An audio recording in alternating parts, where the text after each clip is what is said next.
Purim is the happiest day on the Jewish calendar, and it is celebrated with incredible festivities. We give gifts to friends, we give money to the poor, we have a grand feast, we read the Megillah twice. What is the meaning behind this? What is the secret behind it? And perhaps to understand it, we must look at the portion of the Torah that we read on Purim morning, which describes how Amalek, the arch enemy of the Jewish people, attacked them as they came through the Red Sea. After they'd come through the Red Sea, they attacked them from the rear, and Moshe went to battle against them. In fact, Moshe appointed his successor, Yoshua, to go battle, and Moshe himself went to the top of a mountain together with his brother Aaron and his nephew Hur, the son of Miriam, and they held up his arms. And as long as his arms were held up, the Jewish people were victorious. If his arms dropped, they began to lose the battle. And they were able to weaken Amalek, but not defeat them.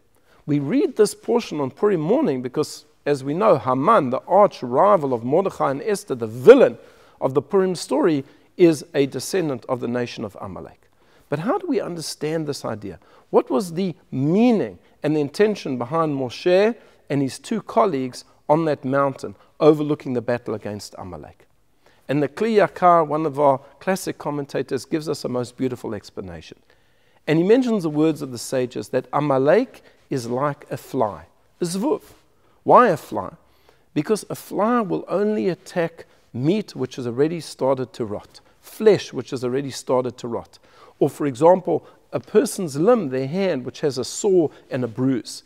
That's where the fly can get in. If a person's flesh is healthy, the fly will just leave that person alone.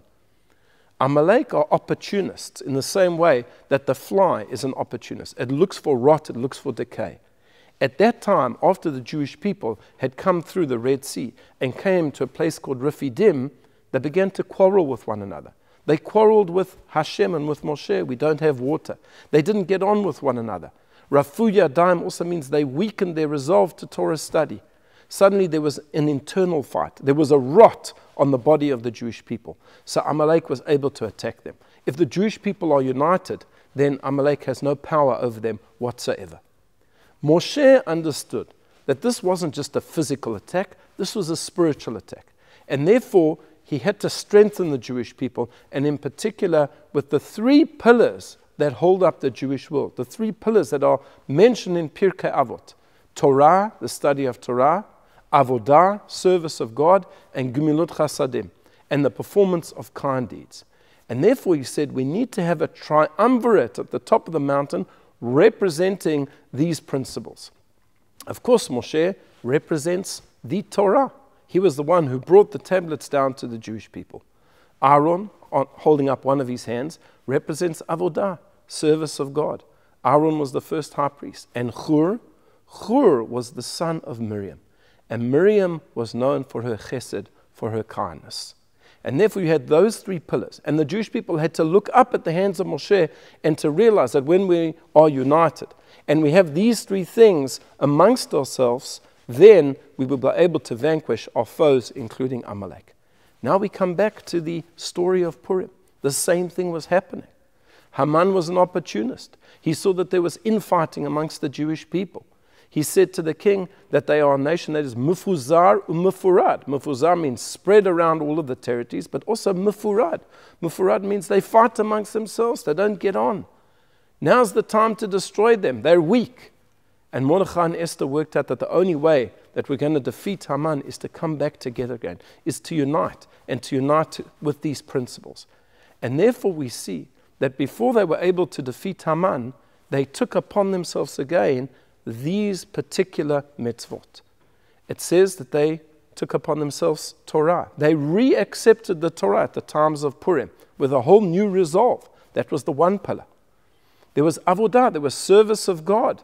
They fasted and they prayed for 3 days, as Esther told them to do, that Hashem should save them. And of course there was Gemilut Chasadim, there was kindness. And how was this kindness portrayed? That they gave gifts to one another and that they gave money to the poor.